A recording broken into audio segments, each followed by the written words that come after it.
Yo bro, after everything we witnessed in the last part of this anime recap, it's time to dive into the next epic chapter. Get ready for the latest twists and turns. Hope you enjoy the ride.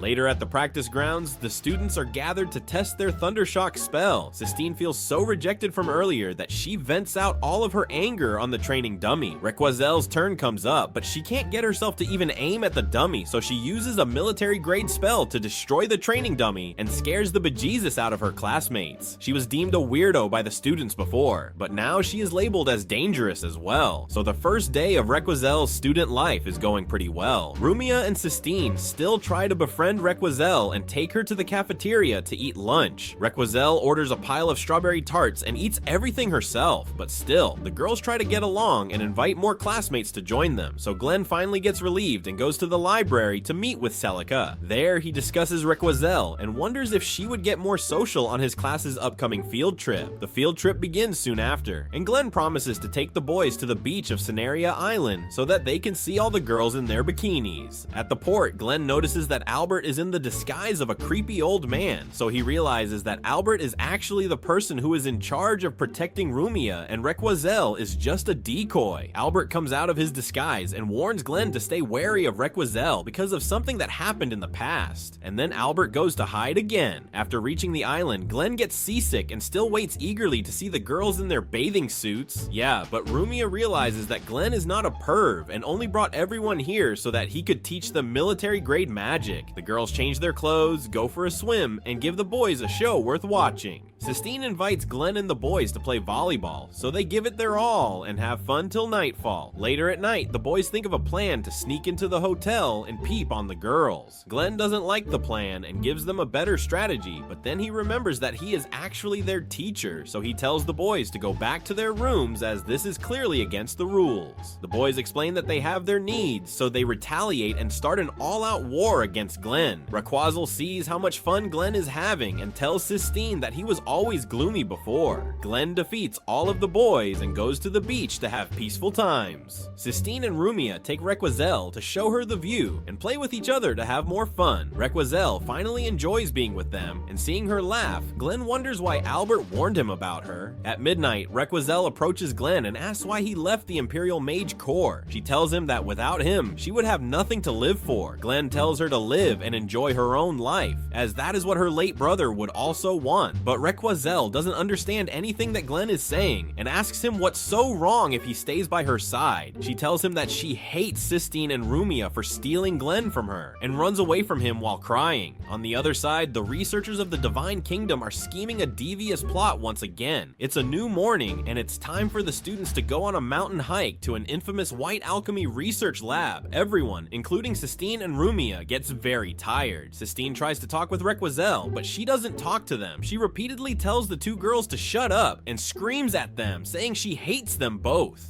Glenn tells Sistine not to get upset, as Requazelle sometimes acts in a similar way when she is unstable, and explains that he is the reason why she is so pissed off. The class finally reaches the White Alchemy Research Lab and is welcomed by the director, Burks. On their way inside, Burks explains that white alchemy is a field that combines alchemy with white magic. The alchemists here examine nothing less than life itself, and that's why it's necessary for Burks to find a place filled with fresh mana.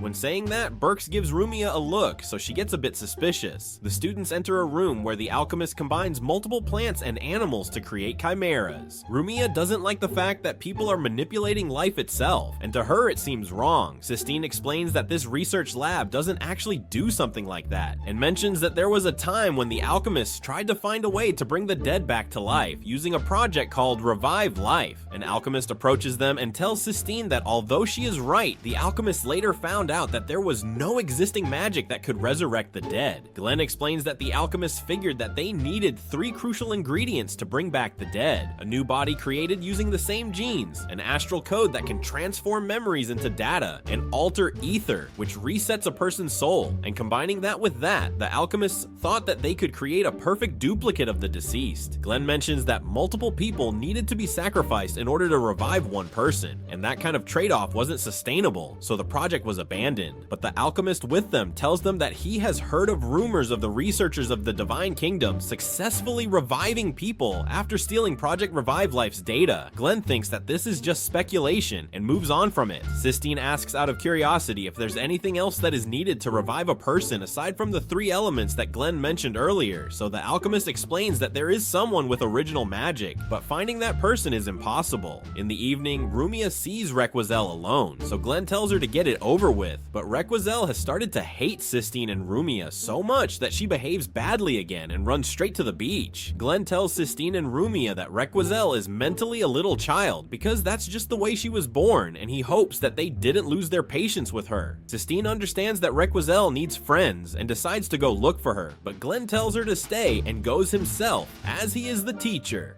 Meanwhile, an evil mage disguised as Requiselle's late brother comes in front of her to manipulate her. Albert realizes that the researchers of the Divine Kingdom are behind this, but before he can save her, Elena stops him with her magic and promises him one hell of a time. Albert wants to kill Elena immediately and ends up getting involved in a big fire blast released by Elena. She then summons dozens of undead to attack Albert, so Albert uses his lightning spell to burn them all. Albert sees that she is burning, but her wounds are healing instantly, so he realizes that she is on a whole different level than any of the mages he has fought before. He deems her too dangerous to be left alive, so he prepares for the finishing spell. Meanwhile, Sistine wonders what happened to Requiselle all of a sudden, since she was fine before confronting Glenn. She doesn't give it much thought and goes out to purchase some food. Requiselle's counterfeit brother tells her that even though he was executed by the organization, he claims that he was still breathing. He reveals that Requiselle earned her freedom 2 years ago from them by becoming defective, but he remains their slave still. So he tells her that if she can bring Rumia to the organization, he will become free like her.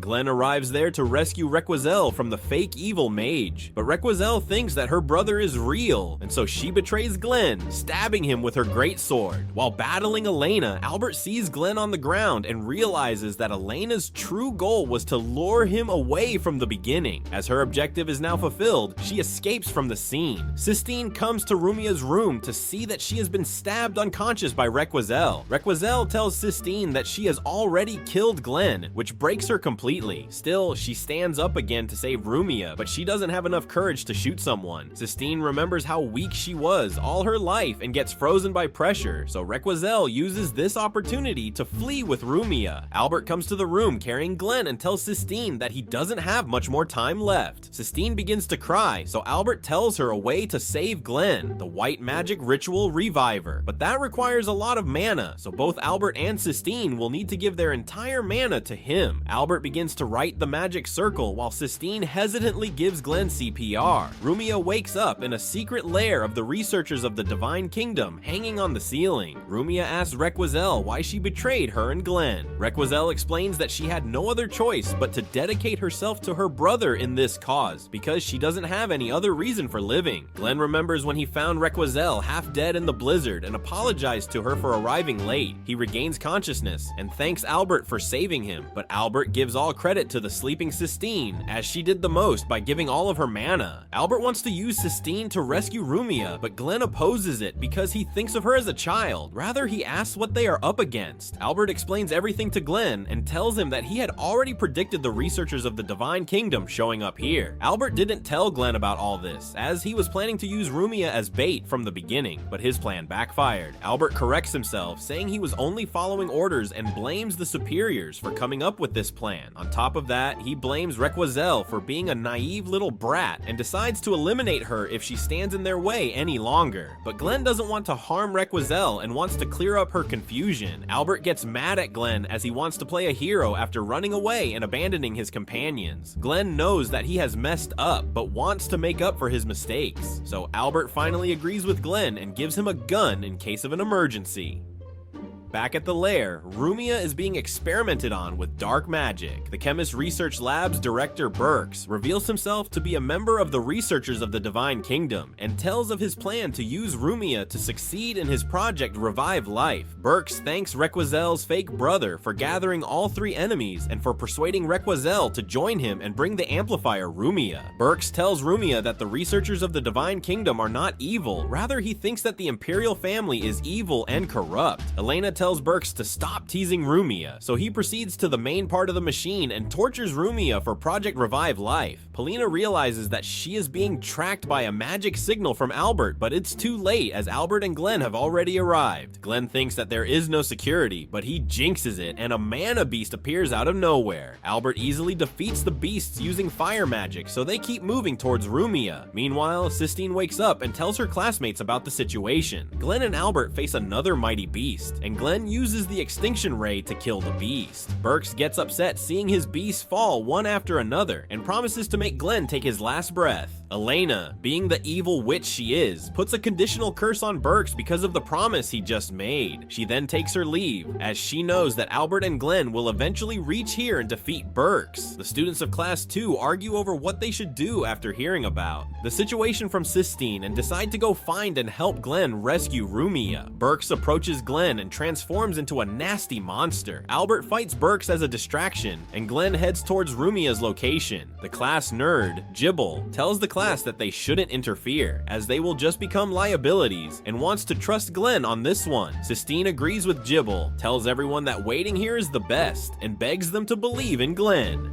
The Project Revive Life is almost complete, but Glenn comes there to put this evil plot to an end. Requiselle comes up front to protect her brother and summons her sword to protect him. Glenn tells her that the man behind him is not her brother, but Requiselle doesn't want to listen to any reasoning. She keeps slashing her sword towards Glenn and corners him, so Glenn brings out his gun to fend off Requiselle. Glenn then asks Requiselle what her brother's name is, but Requiselle can't remember and starts to have a headache, so Glenn uses this opportunity to restrain her and goes to attack the fake brother. Requiselle finally remembers that her brother's name was Seion and realizes that she is a clone of a person named Alessia, made by Seion and his comrade Rainer using Project Revive Life, hence giving her the name Ri, as she is a clone and Alushi is ill. While still in the process of making Requiselle, one day Seion decided to put an end to this, as there were too many sacrifices made to make only one clone. But Rainer didn't prefer that and slew both Seion and Alicia. The phony sibling tells Glenn that Seion deceived him by informing the Imperial Court Mage Corps about Revive Life, but Glenn already understands that, as he was the one Seion reached out to. But when Glenn arrived at the lab, he discovered everyone except Rainer deceased and Requiselle inside the vat. The fake sibling reveals himself to be Rainer, tells Glenn that Requiselle is merely an incomplete creation, and displays his 3 fresh, flawless creations. He unleashes his trio of new puppets to assault Requiselle, but Glenn rescues her. Requiselle, realizing that she is an imitation, refuses to be safeguarded and would prefer death for mistreating everyone horribly, so Glenn delivers a rousing monologue and Requiselle rises and eliminates the trio of puppets. Glenn then knocks unconscious the fake sibling, while Albert incinerates Burks thoroughly. Rumia is at last rescued and returns to Sistine, and they ultimately get along and savor the remainder of their excursion. Although Glenn can rest easy, knowing he halted Revive Life, Elena possesses all data required to relaunch it again. Glenn and Albert admire the view of the girls playing in their bathing suits. Albert notes that Sistine resembles their previous associate Sarah Silvers. At another hidden lair of the researchers of the Divine Kingdom, Elena reports to the Grand Master of the researchers of the Divine Kingdom. The Grand Master learns via Elena that Rumia's latent abilities have developed. He still desires to wait and monitor. However, Elena informs him that there are individuals within the researchers of the Divine Kingdom plotting to cause Rumia's resurgence, so she requests authorization to interfere. The Grand Master grants her authority to handle them however she prefers, and tells her that the decisions the members of the researchers of the Divine Kingdom will choose will be the bricks that will construct his chronicle. Sistine and Rumia take Requiselle to their residence. Sistine's guardians attempt their hardest to charm Requiselle, but their outdated comedy causes discomfort. Sistine's mom asks Requiselle if she admires anyone, and Requiselle replies that she has once again pledged her whole existence to Glenn. Sistine's folks wish to travel to the capital the following morning, so they assign the 3 girls the duty to guard the house. Sistine's dad forgets a thing that he needs to mention. It must be irrelevant because side characters. Later that evening, the trio of girls admire the scenery and gaze at the aerial citadel in the horizon. Requiselle once more attempts to apologize, but Sistine and Rumia reassure her that she doesn't have to and give her a large embrace.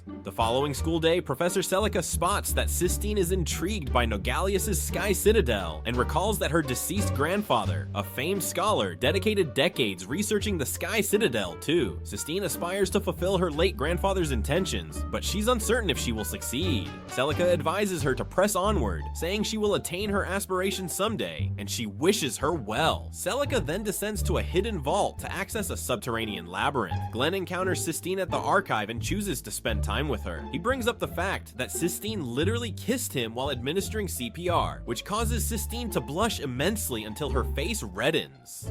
Riel sees that and summons her blade, believing Glenn has saddened her, and proceeds to demolish the entire academy. Glenn nearly collides with a carriage, and the person inside, named Leos Klados, saves him by wielding his wind sorcery. Leos introduces himself to Glenn and Sistine, asserting that he will serve as a visiting instructor at the academy from this point forward, and adds that he is Sistine's betrothed. Sistine's dad finally recalls that he was supposed to notify Sistine that her fiance is arriving. See, no help, side characters. Anyway, Sistine gets overwhelmed as she never consented to a betrothal with Leos, so he reminds her that they vowed to wed when they were kids. Glenn interrupts the talk and advises Leos not to marry her, as she can be quite grumpy, but Leos becomes rather insulted and asks him to cease belittling his future bride. Sistine interrupts the quarrel between her two admirers and explains to Leos that Glenn is the educator here and is merely jesting. Leos recognizes the name and tells him that he is actually becoming well known everywhere for his unorthodox teaching approach, but Glenn doesn't consider himself notable. The headmaster and Hallie realize that Leos is one of the finest mentors on the continent, but that is fairly troubling for Celica, as this might be another trap by the researchers of the Divine Kingdom. Meanwhile, Leos tells Sistine how deeply he cherishes her, so Glenn understands there is room for all the moody Karens in the world and continues cracking jokes, but his humor gets him properly reprimanded by Sistine. The guest mentor's seminar, Leos, soon commences, and his excellent discipline dazzles all the pupils, who applaud him.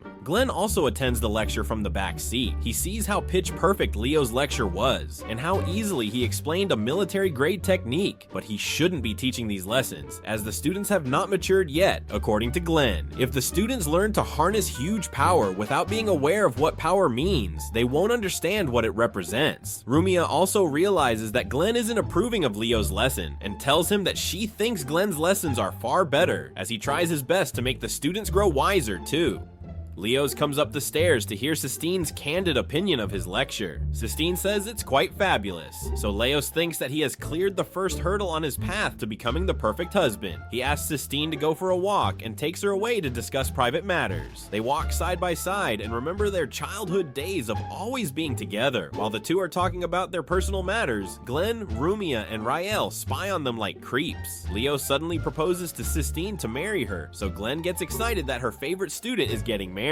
But the drama takes a sudden twist as Sistine rejects his proposal because she wants to learn magic to accomplish her grandfather's dreams. But Leo calls her ambitions ridiculous and tells her that she will be wasting her life. Glenn can't take any more of his discouraging words and comes out of the bush. He tells Sistine not to listen to Leos, as she is the main character of her life and can make her own decisions. Leos tells Glenn that it's none of his business, and Glenn knows it too, but Sistine tells Leos that it is Glenn's business, as they are madly in love with each other and secretly engaged. Glenn realizes that she is lying to save herself from Leos, so he joins in on the act too and tells Leos that she fell in love and fell hard, and in fact she fell on his bed last night. His exaggeration gets him blasted away again, but that was enough to make Leos a rival of Glenn. Glenn decides to end this rivalry right here, right now, by going against each other in a duel, but Leos has class now and she agrees to have a duel sometime later. Glenn really enjoys being a fake fiance and realizes that if he actually marries Sistine, he won't have to work anymore, since she will shower him with money. Stop it, get some help. He gets so determined to marry Sistine that he shares the gist with his class about his and Sistine's future and tells them that he will train them to win the duel. But the students get confused, so Glenn explains that Leos hasn't agreed on the nature of the duel and could duel based on his teaching skills, as he is a prodigy instructor. The class still doesn't agree to train for no reason, so Glenn tells them that they will get their share shares of his money too, once he gets filthy rich by marrying Sistine. Later at a bar, Glenn tells everything to Albert and gets mocked for competing over a woman he doesn't even love. Glenn still jokes around about it and moves on to ask Albert why he has called him here. Albert reveals that he has received word that Angel's dust has been smuggled into the city. Apparently, it's an extinct drug that turns people into husks, mindless puppets to control. So Glenn wants to find the perpetrator, but Albert tells him not to get involved as this is official work.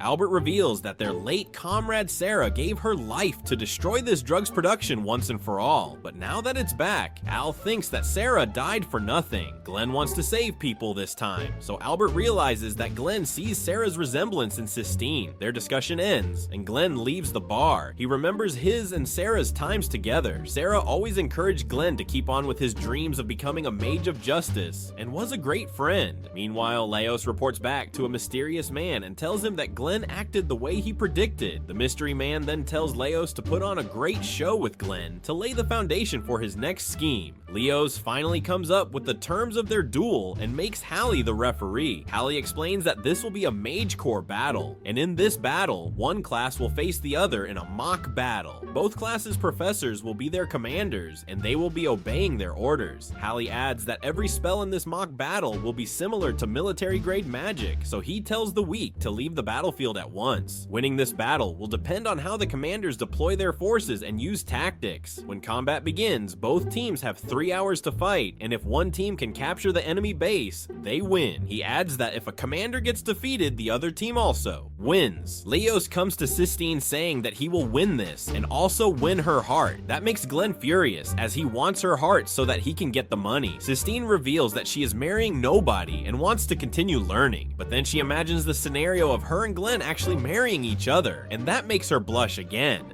A few moments later, with both teams ready, the battle between classes 2 and 4 commences. 2 students from class 2 use the high ground to gain an advantage, but class 4's overwhelming power knocks them out of the battle. Class 4 excels in every way with their extreme magical power and begins to move onward to capture the enemy base. A flashback shows Leo's teaching class to the 3-man cell tactic, which is the most successful strategy to win in modern mage combat, but Glenn doesn't like the idea as this strategy would easily falter if there was no teamwork. So Leos wonders if Glenn is using the tech tactic that he taught class 2, but he knows that Glenn can't handle such a complicated strategy, so he overconfidently deploys more troops to destroy Glenn's amateur troops. The other professors of the Magic Academy have also joined as spectators, and they too think that Leos will become the winner, but Glenn shows them that a book shouldn't be judged by its cover and uses combined forces to stop Leo's troops from coming any further. Another flashback shows Glenn teaching his students how to use teamwork for their secret strategy. Glenn is actually using a 2-man cell and combining 2 different elements to increase the firepower. Real Axe is a 1-man army and takes on a squad on her own. Leos thinks that he has figured out Glenn's strategy, but he gets juked again as Glenn himself takes on dozens of students from class 4. Healer is the students into the woods and traps them using petty dirty tricks. Glenn laughs like a crazy maniac and tells his students to counterattack with everything they have, but the time limit soon ends. So Hallie calls the duel a draw. Even though it's a draw, Glenn commends class 2 for almost defeating a nutjob military grave leader. Meanwhile, Leos bashes class 4 for not following his orders and makes them feel low. So Glenn tells him to stop being a jerk, but that just insinuates Leos even more. So he challenges Glenn again in a one-on-one duel, but Sistine can't take it anymore being treated like an object constantly. But Glenn doesn't want to hear from her, so she slaps him and runs away. Later, Rumia tells Sistine that Glenn was only joking around and knows that he only wants to see Sistine's bright future. Rumia tells Sistine to talk this through with Glenn, and even she wants to tell Glenn about the creepy feeling she gets when she is around Leos. It's the same feeling she had when she was around Burks. Albert and his team find a dead body in an alleyway, clearly drugged by angel dust. Albert reveals that this is the 5th death case, so they must find a way to stop it from spreading. Leos returns on a carriage with the mystery man, and both hate Glenn together, but Leos moves on from the 3rd grade mage as he thinks that after tomorrow, he will marry Sistine and take over her family branch, which he finds detestable. Glenn thinks about the duel he has against Leo tomorrow. Sistine approaches him and asks for the reason why he is going up against Leos, so Glenn finally gets serious and tells her when he was a foolish young man studying hard to become the Mage of Justice, and one day became a mage in the Imperial Army. However, Glenn was still young and arrogant, and before he could know what he was doing, too much blood was in his hands,